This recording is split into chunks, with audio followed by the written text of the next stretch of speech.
Ipinag-utos na ng pamunuan ng Department of Transportation na magkaroon ng sariling pila mga estudyanteng nais na maka-avail ng discount sa LRT2.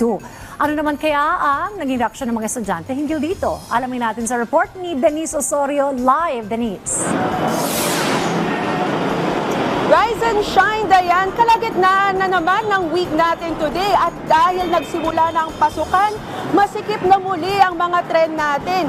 Pero pag estudyante, huwag kayo mag-alala dahil may special lane kayo at go na ang 50% discount ng DOTR, mapa weekday man o weekend ang biyahe nyo. Dayan, ayon sa LRT management dito sa Monumento Station, kahit na may pinapatupad na special lane para sa mga estudyante, pwede pa rin sila mag-avail ng diskwento sa kahit na aling ticketing booth.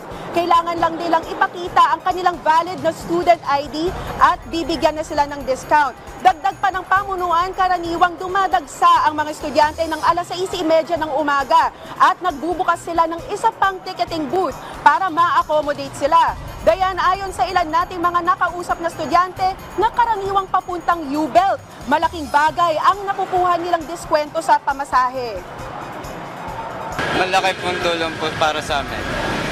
Kasi po mas nasisave up po namin yung baon po namin. Para po sa mga bagay na parang pang school supplies pa po.